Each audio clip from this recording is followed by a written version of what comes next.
through the morning, had to pull a night shift. Running to the bag so the check don't miss. Running through your life. What up, Two Lost fam? This is Brandon Williams here with another Two Lost Conversations, and I have the talented Kabwasa here. How you feeling, brother? Feeling good. Thank you guys for having me. Appreciate it. Yeah, man. We're stoked, bro. We're stoked, man.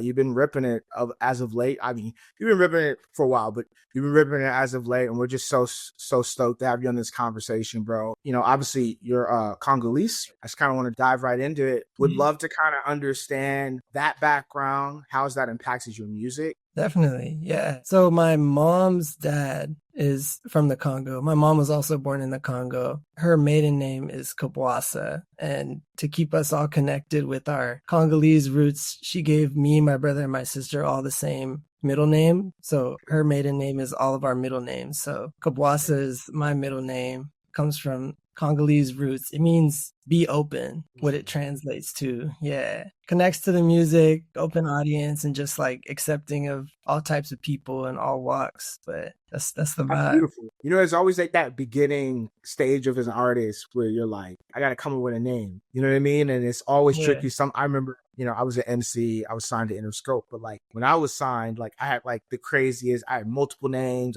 Then the A&R department was like, you know, from an SEO standpoint, maybe you should cut it in. Have you ever been pushed to change your name because it is so cultural? It is like, it's not like the easiest thing off of people's tongue. And how have you dealt with that pressure? And I guess you'd probably say, you know, screw it, I'm going to do what I want to do. Definitely, I've had to like help people say the name and stuff. But I think, at least for me, like having a name that is, you don't hear often kind of lends to, at least for being like an independent artist, you want people to be able to find you easy without somebody else popping up. And if you type in Kabwasa, there's not a lot of other people that are going to pop up right there. So I think that helps for me. But yeah, on a personal level, most homies and stuff, when it comes to communicating, people just call me Cab, Taxi Cab. It's real easy for people. And yeah, you know what I mean? Still connects. And that's what people be calling me. But in terms of the music, I've been pretty able to maneuver as Kabwasa. And I chose that name like when I first started seriously making music, and I've just stuck with it since then. So yeah. Bro, it's so important because it's so much part of, you know, the vibe. You know, you have a very like open and happy and just like a good vibe. I think your name lends to that. But then also, you know, not even to take away you being from Santa Cruz, Watsonville. Yeah. Talk about that. Like, how is that growing up? I love that part of the state. Like, you know, being in LA, baby, being from California, living here my whole life. It's like that is a different part. You know, you obviously have the Bay, but Santa Cruz, people don't know. Santa Cruz is a whole different vibe. Like, it's a whole different Yeah. Much slower pace vibe. Watsonville in particular is like super culturally, there's a lot going on. You can't go 10 minutes on the road without seeing a Chevy Impala or some sort of lowrider. Super cool. So I kind of grew up around that. I kind of incorporated it into my vibe and into that retro vibe, because that's just kind of what I grew up seeing and stuff. It's cool. Watsonville's cool. It's slow pace. It's the strawberry capital. We got the strawberry festival. So yeah, I be having strawberries in my, you know, I got strawberry belt buckles, strawberry tattoos. Yeah, we got to represent. That's fire. Yeah, see what I'm saying? Like, people don't even know that. Like, I didn't know that was ethos of Watsonville. Yeah, shout out to Watsonville. I mean, listen, is there many people that, I don't really know a lot of artists that actually come from Santa Cruz. I know artists Santa Cruz, but I don't even know. I think of one artist maybe, but there's not a lot. Like, how do you navigate that and obviously expanded your reach and like you play everywhere, but like being from like an area that's kind of closed off from the industry, right? Deal with that as an independent artist. For the most part, for me, like being from a small town, it has its pros and cons, but a big advantage is that there aren't a lot of people that are pushing from like your small town. So when you're doing something, it's like the whole community is riding with you. And Watsonville has been riding with me like from the jump. They still ride with me. And there's like a few other artists that are popping out of Watsonville. And yeah, every time there's an artist that's making waves or making motion, the community be supporting hard. So that's it's more of an advantage than anything being from a small town from that standpoint. See, and that's an interesting perspective. I think for independent artists, it's great to hear you say that, because sometimes, you know, it's the big city mentality, right? But I think regional music has its own unique thing. I saw one of your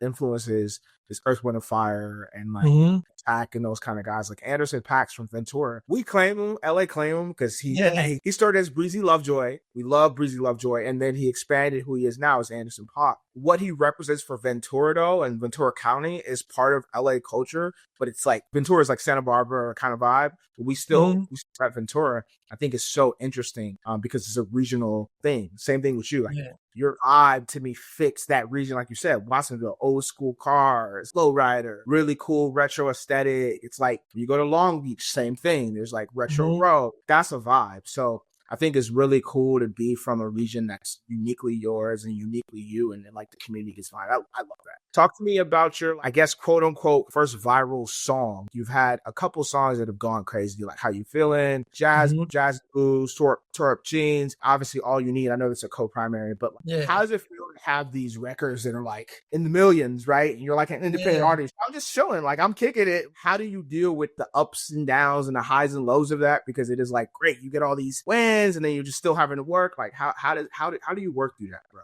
For early on, when those streaming numbers and stuff are coming in your mind as an independent artist, you're like, all right, numbers. I just need the numbers. I need the big numbers, and that's like proof. The biggest thing is just putting out dope stuff and then pushing it and stuff, hoping for those numbers. But ultimately, it's like the impact that it has on people in real life directly. Even that song that hit the 12 mil with the All I Need, like definitely brought people in, and it's been like super cool to like see those numbers go up just off the love and off the independent work. I wouldn't even say that that's like the biggest song in terms of on the ground. Yeah, Jazz and Blues and like How You Feeling, those are ones that got some numbers, but in real life, I might meet somebody and that's the song they know, or the impact in real life that matters more than the numbers. You drop a gem. Oh, it's like cultural impact. Like you're going back to your, when we think of like Earth, Wind, and Fire.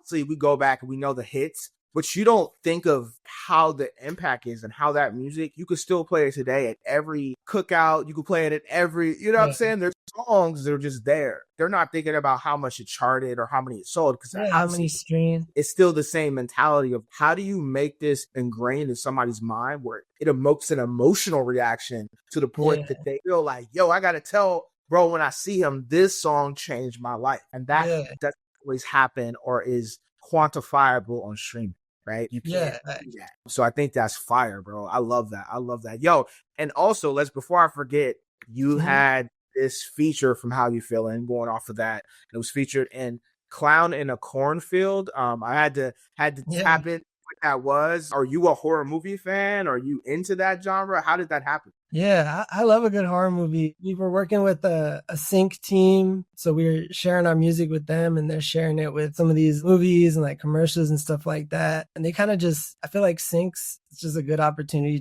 for independent artists to just get their sound out there and get people to hear it. So I guess the directors of that movie heard this song through them, and it worked for their scene. And it was like a little party scene or something in the middle of the movie. And it was just, it was a cool thing. And then just share that and back to the homies and like fans and stuff in Watsonville and all that, to like have somebody that they know for real in like their song in a movie. It feels we're all like a part of something. We're doing something. And it's having like community around it and everybody kind of rooting for you. It feels real good. So it makes those little W's feel even bigger. Let's look at that. Did you go to the premiere? Was there a premiere? Did you do the circuit for like the independent circuit? Did you tap into that at all? I feel like you could have been in the movie. You could have been in the scene. I got to go check it out. It was real cool. They had my whole name up in the credits at the end. Yeah. Sit in the theater and hear your song start playing. It's pretty crazy feeling. Yeah, man. That's incredible, bro. Incredible. Yeah, independent artists needs to understand that there's so many avenues of making a successful career. Like you have artists that are streaming focused. You have artists that are touring focused. You might have artists that are just focused only on sync licensing. So kind of we talked about a bunch of those different elements, and I think it's cool when you can do multiple things. And there's some songs that work really well on sync, other songs that work really well on TikTok, other songs that do really good on radio. You have these cool independent wins that can build community organically. That's the best time, bro. That's awesome. So tell me about the latest release. So I've been bumping it tough. Pompeii. What inspired that record. Obviously, historically, Pompeii that's a huge conversation, a lot of historical context behind it, but would love to get your perspective of what that song means and what inspired that title. Yeah. So Pompeii was like, I don't know if you're familiar, but there's this famous image of like two like lovers kind of holding hands, and they're like fossilized, and they're like from Pompeii. You know what I'm talking about? Yeah, I know exactly what you're Yeah. So kind of I took that image and I showed it like to the producer, and I was like, let's make a song like about this image, or kind of like describe like what's going on here. But basically the song is supposed to be like, if you're in a relationship that you know is like on the way out, or you know it's going bad but you hold on anyway. Yeah, basically that's like what was happening in that picture in my mind. Like this like couple is holding hands all the way until they get covered by lava, like not giving it up. Yeah, so that's basically like the gist of the song. It's like not wanting to let go and like seeing like the results of it. You know what I'm saying? Yeah, that undying love, the both sides. That's fire. Is it always kind of like, do you have like an historical nature behind all your songs? What, like, does it always come from that kind of inspiration, or is it more so just random? Like, it can be random inspiration sometimes. Sometimes I'll pull from real life, or sometimes I'll like a story or something like this. But usually the songs I write will be based on something, maybe something that happened to me or something that happened to a friend, just a random image or something. Like for like with this song, no matter what it is, like I'll kind of like build a story around it, kind of go from there. So yeah, there's like endless inspiration. It could just make like song after song, and it kind of like, it makes the writing process easier when you can draw from like a lot of other things and just kind of think or put yourself in the shoes of whoever you're trying to write about or whatever you're trying to do. Yeah. Nah, dope. It's like, people always think the inspiration has to come from one place. Like, it has to come from a heartbreak or personalized. And I think if you can pull something as wide as historical context from Pompeii and a statue, that's fire. Yeah. Ill writing. I think to even tie that bow too, is like, your videos are so epic, bro. Like, you have some of the coolest conceptual video art.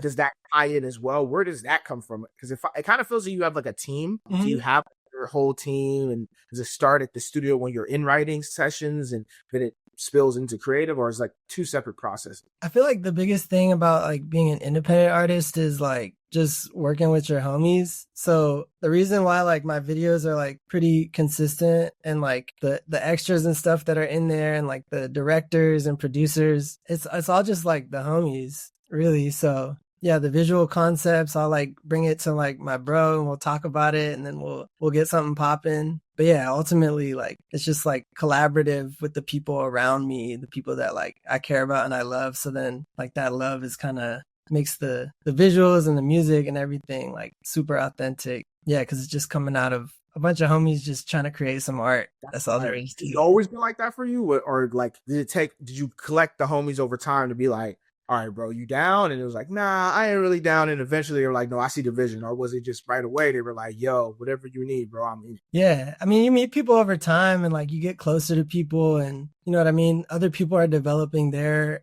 artistic craft and their creativity the same way I am. So we're kind of just like learning and growing together. And after like 5-6 years of doing this, like we've grown so much together that at this point when we want to make a video, it's like we're already synced up, we're already ready to go. It's not like purely work, like we was just hanging out playing Nintendo games the day before, and now we're like shooting a music video. So I feel like that's the best way to go about it. Is it takes away the stress. Like, we're just having fun. That's really what it is. Listen, that's absolutely amazing that you have that, because it's so hard, right? Like, that's the bane of every artist's existence, finding reliable people who you can count on. And a lot of times, to your point, you're building that relationship retroactively. Like, you're not like proactively having these conversations. Y'all kick it a couple times. Y'all go do some dumb stuff. You have this whole experience and you're like, yo, and the homie just is girl or guy and is like, hey, I shoot videos, right? Really? You're like showing them on video, y'all like vibe on stuff. Yeah. And y'all kick it. One day, after years of that, you go, yo, we should shoot a video one time. You're like, yeah, let's try it. And then it turns out great. All those things that happen to work, right? And it's like, most of the time, it's the opposite. It's like, you might have like one homie, and then you might have a manager, and they may know some people, and you're trying to get acclimated with their style, and they're trying to get adjusted to how you work. And there's this whole process, but then you're trying to make it a friend relationship at the same time. So Yeah. it's hard, bro. And I think you're one of the few people who I have a couple artists that I've had a conversation on 2 hours conversations, and that is the connective tissue to like really good art. It's like the most of the people I talk to who have like homies, diehard people who've been with them through the whole process and they've like built it, have some of the best content, creative, everything is on point because it feels like the director already knows his narrative, already understands the themes, already Yeah. understands like what it knows the camera angles that make sense. You know what I mean? So there's not Yeah. even like thinkingly y'all are just riffing. And it's not necessarily a thing where you have to give him that takes the pressure as you as an artist because all you gotta do is show up and you're like, all right, my homie, I know my homie's gonna get it. Like I know Yeah. him or her is gonna like crush it and she or he is gonna like make it do what it do. And then you could just show up as an artist and perform. You know what I'm saying? Yeah. Versus like we look at the edits and like, yo, did you shoot this? Yo, did you do well, let me see this? Like, so that's fire. Cool, bro. I mean, Yeah. that's fire. One thing I wanted to ask real quick, and just to talk about something real quick is like you have a new project coming out called House of Funk. Yes, It's sir. dropping soon. When this Mhm. airs, it have already dropped. But would love to kind of know album title, what inspired the album title, and then just also like any little sneak peeks you can give people, or maybe even not sneak peeks because it'll be out, but any sort of Yeah, yeah. insight into the album you can give. Yeah, yeah. House of Funk is kind of just like the title is a play on the sound. So it's like the two main genres that are going on are house and funk. So House of Funk, kind of self-explanatory. And then yeah, there's a little hip hop, a little R&B in there as well. But yeah, that's kind of like the theme. And then the songs are just like a collection of like documents of just human experience, which I feel like is what art is anyway. So yeah, just kind of like experiences or like stories that might connect to another person that's had like a similar experience. Cause humans on this earth, like none of us are really that different. Ultimately, we're all just like experiencing life. So that's what the songs are about. And yeah, it's kind of like 13 tracks of just different like emotions and feelings and experiences with a funky vibe. Come on now. I like it. I like Yeah. it. Are we getting fly content as well? I know we've dropped a couple singles, but we're getting some fly content with the album. Or we're getting a documentary. What's coming with the project? Yeah, we got some music video. Yeah, lots of content. Half of it is, like I said, like working with the homies and getting like some high quality like music videos and stuff going. And then the other half is I'm really just putting up a little DVC, like a little camera. You know what I'm saying? Recording myself. Like a lot of the stuff, the more stuff you can do yourself as an independent artist, the better. So half the time that content is something I made randomly, had an idea pop in my head. Like, oh, what if I had like a disco ball spinning right here while I'm talking at the camera or something? The more I kind of make little things, the more like the world starts to build around it and it starts to become easy. That's fire, bro. I love that. That's sick. Yeah, I mean, are we playing shows? We doing any shows anytime soon, or we kind of Yeah, wait? yeah. It might be, it'll probably already happen by the time this video comes out, but we're doing like like a little House of Funk release show. So like when the album comes out, doing a big show, getting people together, getting like the different types of art that I've been working on outside of music as well and bringing it there and just kind of like a celebration of the project and perform it. Sick. That's going to be in LA. Okay. So I'll be there then. I'm an LA Yeah, native, so yes, I gotta pull yeah. up. Yeah, that's fire. That's fire. Okay, that's dope. What was gonna ask you? You kind of mentioned a little bit. I want to definitely keep respect for your time, but you talked about stuff you do outside of the music.